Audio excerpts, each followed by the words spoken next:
ప్రభువు నందు ప్రియాతి ప్రియులైన మీకందరికీ రక్షకుడు ప్రభువునైన యేసుక్రీస్తు వారి నామములో ఈ ప్రాతకాలపు అనేక శుభములు తెలియచేస్తూ ఉన్నాను.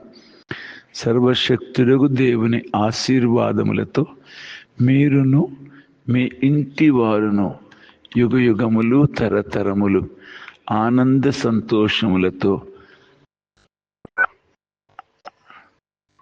దేవుని సముఖములో జీవించున్నట్లుగా ప్రభువు తన అనుగ్రహమును మీ మీద కుమ్మరించునుగాక. నా ప్రియులారా, ఈ ఉదయకాల సమయంలో దైవ వాక్యములో నుండి 1 పేతురు పత్రిక 5వ అధ్యాయము 4వ వచనములో మీరు వాడబారని మహిమ కిరీటము పొందెదరు అను లేఖన భాగాన్ని చదువుకుంటున్నాం. మీరు వాడబారని మహిమ కిరీటమును పొందెదరు. ప్రధాన కాపరి ప్రత్యక్షమైనప్పుడు మీరు వాడబారని మహిమ కిరీటము పొందుదురు. ప్రధాన కాపరి ప్రత్యక్షమైనప్పుడు మీరు వాడబారని మహిమ కిరీటము పొందెదరు. ప్రభు ఈ వాక్యమును మనకు తెలియచేయనుగాక. ప్రధాన కాపరి అనే ఈ మాటను చూచినప్పుడు యేసుక్రీస్తు వారే ఈ ప్రధాన కాపరిగా ఉన్నారు. యేసుక్రీస్తు వారు గొర్రెలకు మంచి కాపరిని అని యోహాను సువార్త 10వ అధ్యాయము 11వ వచనంలో సెలవిచ్చారు. గొర్రెలు అగు మీరు మనుష్యులు అని 34 యెహెజ్కేలు గ్రంథం చివరి వచనంలో చెప్పారు. 100వ కీర్తనలో కూడా మనము ఆయన గొర్రెలము, ఆయన మేపు గొర్రెలము అంటూ చెప్పబడుతుంది. గొర్రెల వలె మనం త్రోవ తప్పిపోయిన వారము. అయితే త్రోవ తప్పి తిరుగుతున్న మనలను ఆయన తన దరికి చేర్చేందుకొరకే ఈ లోకానికి దిగి వచ్చారు అని 2వ అధ్యాయము 25వ వచనంలో చూస్తాం. 1 పేతురు 2వ అధ్యాయం 25వ వచనం, మీరు గొర్రెల వలె దారి తప్పిపోతిరి, కానీ ఇప్పుడు మీ ఆత్మల కాపరియు అధ్యక్షుడునైన ఆయన వైపునకు మళ్ళీ ఉన్నారు. మీ ఆత్మల కాపరియు అధ్యక్షుడును అయిన యేసుక్రీస్తు వారి వైపుకు మళ్ళింపబడి ఉన్నారు. నా ప్రియులారా, గొర్రెల వలె త్రోవ తప్పిపోయిన మన కొరకు ఆయనే 24వ వచనంలో చదివినట్లుగా మనము పాపముల విషయమే చనిపోయి నీతి విషయమే జీవించున్నట్లు ఆయన తానే తన శరీరమందు మన పాపములను మ్రాను మీద మోసుకొనెను. ఆయన పొందిన దెబ్బల చేత మనకు స్వస్థత కలుగుచున్నది చూస్తున్నాం. కనుక మానవులందరూ కూడా దేవునిని విడచి దేవునికి దూరముగా పాపముతో నిండిన వారై సాతానుకు సహవాసులుగా నరక శిక్షకు పాత్రమైన జీవితాన్ని గడుపుతూ ఉన్నారు. కనుక ఇంత విలువైన జీవితాన్ని ఒక దినాన నరకాగ్నికి అప్పగించబడుట అది ఏమాత్రము హర్షించతగినది కాదు కదా. మన ఆత్మలను రక్షించేందుకొరకే యేసు ప్రభు వారు ఈ లోకానికి ఆయన తెంచారు. గొర్రెల వలె త్రోవ తప్పిపోయిన మనలను, దేవుని విడిచి దూరం అయిపోయిన మనలను, పాపముతో పతనమవుతున్న మనలను ప్రతి పాపము నుండి విడిపించి, నరక శిక్ష నుండి రక్షించి, పాతాళము నుండి విమోచించి, యుగ యుగాలు తరతరాలు దేవునితో మనము నిత్య జీవాన్ని కలిగి జీవించున్నట్లు ప్రభువైన యేసుక్రీస్తు వారే మన అందరి పాపములను తన మీద వేసుకున్నారు. ఇదిగో లోక పాపమును మోసుకొని పోవు దేవుని గొర్రె పిల్ల అని చెప్పినట్లుగా మనందరి పాపములు తన మీద వేసుకున్న ప్రభు వాటన్నిటి కొరకు సిలువలో శిక్ష అనుభవించారు. కనుక మనకు శిక్ష లేకుండా ఆయనే శిక్ష అనుభవించేశారు. అంతేకాక మనల్ని శుద్ధీకరించేందుకు అవసరమైనటువంటి పవిత్ర రక్తధారలు శిలువలో చిందించారు. ఆ రక్త రక్తమందలి విశ్వాసము చేత మనము నీతిమంతులుగా తీర్చబడి కడగబడి శుద్ధీకరించబడిన వారమై పాపక్షమాపణ ఆనందముతో దేవునికి సమీపస్థులం కాగలిగే సమాధానం కలిగి ఉండే భాగ్యాన్ని పొందుతూ ఉన్నాం. కనుక త్రోవ తప్పిపోయిన మనలను మరలా దేవుని యొద్దకు తెచ్చేందుకొరకే ఈ ఆత్మల కాపరి అయిన యేసుక్రీస్తు వారు తన్ను తాను అప్పగించుకున్నారు అని చూస్తున్నాం.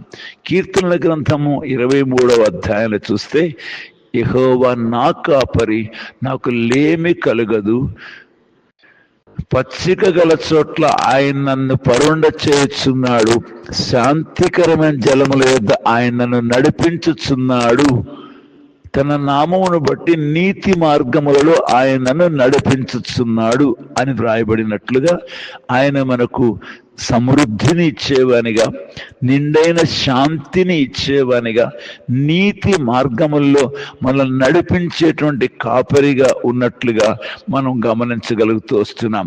హెబ్రీ పత్రిక 13వ అధ్యాయం 20వ వచనంలో చూచినట్లయితే,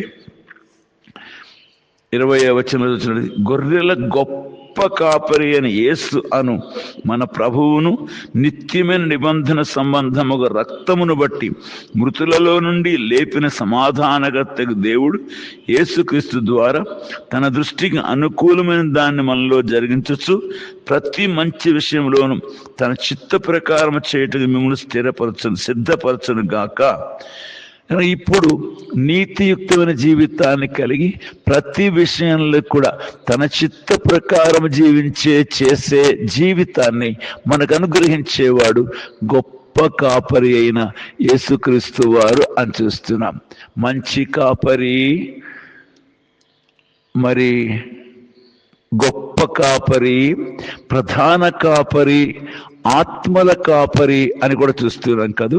కనుక మనల్ని స్థిరమైన జీవితంతో శ్రేష్టమైన మార్గాన్ని అనుసరిస్తూ ప్రతి మంచి కార్యాన్ని చేయుటకు ఆయనే మన సిద్ధపరిచేవానిగా ఉన్నాడు. కనుక ఈలాగున ఎవరు ఆయన సన్నిధిలో అద్భుతమైన ఆనందకరమైన జీవితాన్ని కలిగి జీవిస్తున్నారో వారిని ఆయన బహుమానములతో నింపేవానిగా ఉన్నాడు. మరొక వాక్యాన్ని యెషయా గ్రంథం 40వ అధ్యాయం 11వ వచనం చూస్తే ఆయన ఏ విధంగా మన విషయంలో శ్రద్ధ కలిగి ఉన్నాడో చూడగలం. గొర్రెల కాపరి వలె ఆయన తన మందను మేపును, తన బాహువుతో గొర్రె పిల్లలను కూర్చి రొమ్మున ఆనించుకొని మోయును, పాలిచ్చు వాటిని ఆయన మెల్లగా నడిపించును.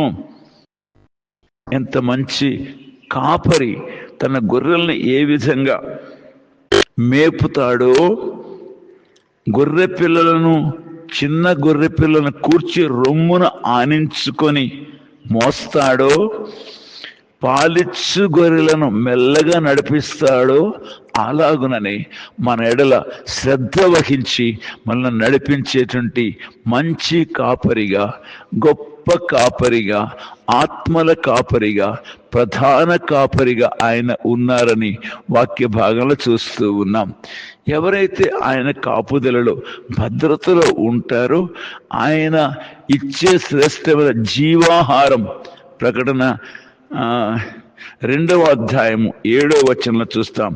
ప్రకటన 2వ అధ్యాయము 7వ వచనంలో జీవాహారం ఇస్తాను అని ఆయన, ఎవరు స్థిరంగా ఆయన్ని వెంబడిస్తారో వారికి ఆయన పరదేశంలోని జీవవృక్ష ఫలములను భుజింపనిత్తును.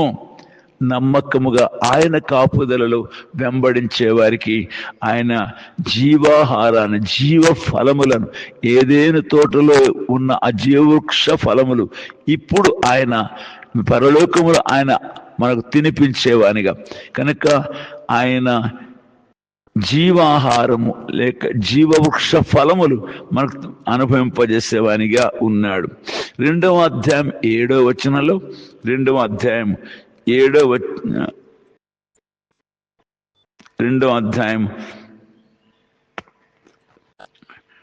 అని అంటున్నారు, నన్ను వెంబడించే వారికి అధికారమునిస్తాను అంటారు. 3వ అధ్యాయం 5వ వచనంలో తెల్లని వస్త్రము ఇస్తానంటారు. అలాగే జీవగ్రంథంలో అతని పేరుంత మొత్తం పెట్టబడదు. తెల్లని వస్త్రాలు ఇస్తాను అంటారు. ఎవరు స్థిరంగా నిలిచారు వారి కొరకు ఆయన జీవాహారాన్ని, అలాగే తెల్లని వస్త్రాలు, నీతి వస్త్రాన్ని ఇచ్చేవాని గాను. 21వ వచనంలో చూసినట్లయితే, నేను జయించి తండ్రితో కూడా సింహాసనం మీద కూర్చుండిన ప్రకారం జయించువాని నాతో కూడా నా సింహాసనం మీద కూర్చుండనిత్తును. తన సింహాసనం మీద కూర్చుండనిచ్చేవానిగా ఉన్నాడు అని చూస్తా ఉన్నాం. ఈలాగున ఆయన మనకు బహుమానాలు ఇస్తాడు. చెల్లి, నా తమ్ముడా, ఆయనను కాపరిగా చేసుకుని ఆయనతో మనం సంచరించేవారిగా, ఆయన కాపుదలలో ఉండేవారిగా, ఆయన చేత రొమ్మున మోయబడేవారిగా, ఆయన చేత పోషించబడేవారిగా, ఆయన యొక్క సన్నిధిలో యోగ్యమైన జీవితాన్ని జీవిస్తూ వచ్చినప్పుడు ప్రియులారా మనకు ఆయన బహుమానములు ఇచ్చేవానిగా ఉన్నాడు. అలాగే 21వ అధ్యాయము 7వ వచనంలో కూడా ఆయన స్వాతంత్ర్యాన్ని ఇస్తాను అంటున్నారు. ఆయన చూడండి, 21వ అధ్యాయము 7వ వచనం ప్రకటన గ్రంథంలో, జయించువాడు వీటిని స్వతంత్రించుకును, నేను అతనికి దేవుడినయ్యుండును, అతను నా కుమారుడయ్యుండును అని. కనుక ప్రభు యేసుక్రీస్తు వారు ఈ మంచి కాపరి, ఈ గొప్ప కాపరి, ఈ ప్రధాన కాపరి, ఈ ఆత్మల కాపరి యొక్క కాపుదలలో జీవిస్తూ ఆత్మీయ జీవితంలో జయించే జీవితాన్ని కలిగి ఉంటూ, ఆయన ఇచ్చిన నీతిని కాపాడుకుంటూ, ఆయన ఇచ్చిన పరిశుద్ధతను కాపాడుకుంటూ, ఆయన అనుగ్రహించే కృప ద్వారా సత్కార్యములు, ప్రతి మంచి కార్యము చేయడానికి సిద్ధపడే వారికి ఆయన ఎన్నో బహుమానములు ఇచ్చేవానిగా ఉన్నాడు. మరి ఇంకా ఎక్కువగా చెప్పాలంటే మనం చదువుకున్న వాక్య ప్రకారము ఆయన మహిమ కిరీటాన్ని ఇస్తాను అని చెప్పిన మాటను మనం జ్ఞాపకం చేసుకున్నాం. 5వ అధ్యాయం 4వ వచనంలో ప్రధాన కాపరి ప్రత్యక్షమైనప్పుడు ఆయన వాడబారని మహిమ కిరీటం ఇస్తాడు అంటున్నారు. ఎవరికి? ఎవరైతే కాపరులుగా నియమించబడి తమకు అప్పగింపబడిన మంద మీద ప్రభువులుగా ఉండక మాదిరులుగా ఉండి వారిని కాపాడుతూ నడిపిస్తూ వచ్చేవారిగా ఉన్నారు, అట్టి కాపురులకు మహిమ కిరీటాన్ని ఇస్తాను అంటున్నారు. అలాగే ఎవరు ఆత్మలను సంపాదించే వారిగా ఉంటారో వారికి అతిశయ కిరీటం ఇస్తాను అని 1 కొరింథీ 9వ అధ్యాయం 25వ వచనంలో చెప్తూ ఉన్నారు. అలాగనే 1 తెస్సలోనికీయులకు 2వ అధ్యాయం 9వ వచనంలో కూడా అక్షయ కిరీటం అని 1 కొరింథీ 9వ 25వ వచనంలో, అంటే ఎవరైతే విశ్వాసాన్ని కాపాడుకుంటూ ముందుకు పరిగెత్తుతారో, శరీర సంబంధమైన ఆశలకు లోబడక ఈ పరుగు పందెంలో, విశ్వాస పరుగు పందెంలో ఓపికతో పరిగెత్తుతారో వారికి అక్షయ కిరీటం ఇస్తానని 1 కొరింథీ 9వ అధ్యాయం 25వ వచనంలోను, మరి ఆత్మలు సంపాదిస్తే 1 తెస్సలోనికీయులకు 2వ అధ్యాయం 19-20 వచనాలు అతిశయ కిరీటాన్ని, అలాగే 2వ తిమోతి 4వ అధ్యాయం 8వ వచనంలో నీతియుక్తమైన జీవితాన్ని జీవిస్తూ తమ విశ్వాసాన్ని కాపాడుకుంటూ తమ యాత్రను ముగించే వారికి నీతి కిరీటాన్ని ఇచ్చే దేవునిగా ఉన్నారని చూస్తా ఉన్నాం. అలాగే యాకోబు పత్రిక 1వ అధ్యాయం 12వ వచనంలో ఎవరైతే శోధనను జయిస్తారో వారికి జీవ కిరీటాలు ఇస్తాను అని చెప్తూ ఉన్నారు.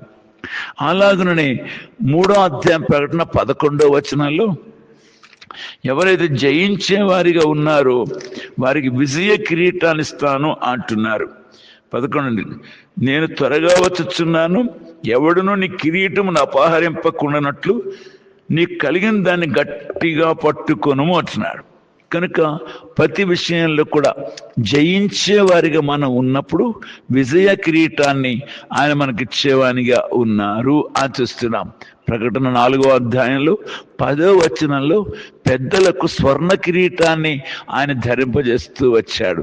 ప్రియులారా, ఎంతో అద్భుతమైన ఈ కిరీటాలు మన కొరకే ఎదురు చూస్తున్నాయి. అయితే మనము తగిన జీవితాన్ని జీవించినప్పుడు, జయించిన వారిగా ఉన్నప్పుడు మనకు ఆ కిరీటములు అనుగ్రహించబడేవి ఉంటాయి. ఒక్క మాట జ్ఞాపకం చేయనా, ప్రభు అయిన యేసుక్రీస్తు వారు మనము 2వ అధ్యాయం హెబ్రీ పత్రికలు ఆయన కిరీటధారిగా ఉన్నట్టుగా జ్ఞాపకం చేసుకుంటాం. 2వ అధ్యాయము 9వ వచనంలో,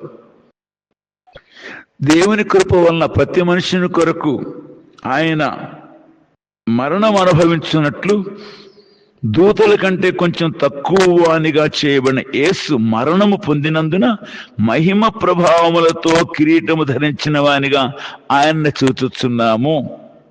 మహిమ ప్రభావములతో కిరీటము ధరించిన వానిగా ఆయన చూచుచున్నాము. ప్రియులారా, ఇట్టి మహిమ ప్రభావములతో కూడిన కిరీటాన్ని ధరించే ముందుగా ఆయన ముండ్ల కిరీటాన్ని ధరించారు అనే సంగతి మనం జ్ఞాపకం పెట్టుకోవాలి. ఇప్పుడు ముండ్ల కిరీటం ధరించిన ప్రభు తర్వాత మహిమ ప్రభావంతో కిరీటాన్ని ధరించాడు కనుక మహిమ ప్రభావంతో కిరీటానికి ముందుగా ముండ్ల కిరీటం ఉంది. చెల్లి, నా తమ్ముడ, ఈ లోకంలో నిందల, అవమానాల, దుఃఖాల, వేదనల వీటన్నిటిని అనుభవిస్తూ వెళ్ళినట్లయితే మహిమ ప్రభావములతో కూడిన కిరీటాన్ని ఆయన అనుగ్రహించేవానికి ఉన్నాడు. సిలువ సమయంలో బాధ ఉండొచ్చు కానీ పునరుత్థాన సమయంలో సంతోషం ఉంటుంది. సిలువ లేకుండా పునరుత్థానం లేదు. అందువల్ల ఉదయకాల సమయంలో ప్రియమైన చెల్లి, నా తమ్ముడ, నీ ఆత్మల కాపరి అయిన యేసుక్రీస్తు యొద్దకు రావా. ఆయన నీ కొరకు నిన్ను కాపాడేందుకొరకు తన ప్రాణాన్ని ఏ విధంగా సిలువపై బలిగా అర్పించాడో అర్థం చేసుకొని ఆయన నీ రక్షకునిగా అంగీకరించి ఆయన మందలో ఆయన చేత మేపబడే, ఆయన చేత గుండెలకు హత్తుకొనబడే, ఆయన చేత పోషించబడేటువంటి, నడిపించబడే గొర్రెగా నీవు ఆయన మందలో చేరితే ఎంత ఆనందం ప్రియుడ. కనుక ప్రభువైన యేసుక్రీస్తు వారి నామములో ఆయనను మీ సొంత రక్షకునిగా అంగీకరించి ఆయన ప్రజలలో చేరి ఈ అద్భుతమైనటువంటి ఆశీర్వాదకరమైన జీవితాన్ని, బహుమానములతోనూ కిరీటములతోనూ నిండే ఈ జీవితాన్ని మీరు పొంది ఆనందింతురుగాక ప్రార్థిస్తాను. ప్రియమైన తండ్రి, యేసయ్యానికి స్తోత్రాలు. మా కొరకు ప్రాణమిచ్చిన మా రక్షకుడ, మా మంచి కాపరి స్తోత్రాలు. మంచి కాపరిగా మా కోసం ప్రాణమిచ్చారు దేవా, స్తోత్రాలు. గొప్ప కాపరిగా మమ్మను నడిపిస్తూ ప్రతి సత్కార్యమును సిద్ధపరుస్తున్నారు దేవా, స్తోత్రాలు. మా ఆత్మల కాపరిగా సంరక్షిస్తున్నారు, స్తోత్రాలు. అయ్యా, మీరు మమ్మను ఏ విధంగా శ్రద్ధ వేసుకుంటున్నారో ఎరిగిన వారమై మేము నీతో కలిసి జీవిస్తూ నీ యొక్క జయ జీవితాన్ని మేము కలిగి ఉన్నప్పుడు మీరు మాకిచ్చే గొప్ప బహుమానాల, కిరీటాల గురించి కూడా వాక్య భాగంలో చెప్పబడతా ఉంది. అందుకు యోగ్యులుగా జీవించే భాగ్యం మాకిమ్మని యేసుక్రీస్తు వారి పేరిట ప్రార్థిస్తున్నాము తండ్రి, ఆమెన్. ప్రభు అయిన యేసుక్రీస్తు వారి కృప సమృద్ధిగా అనుభవిస్తూ ఆనందింతుము గాక. Amen, amen.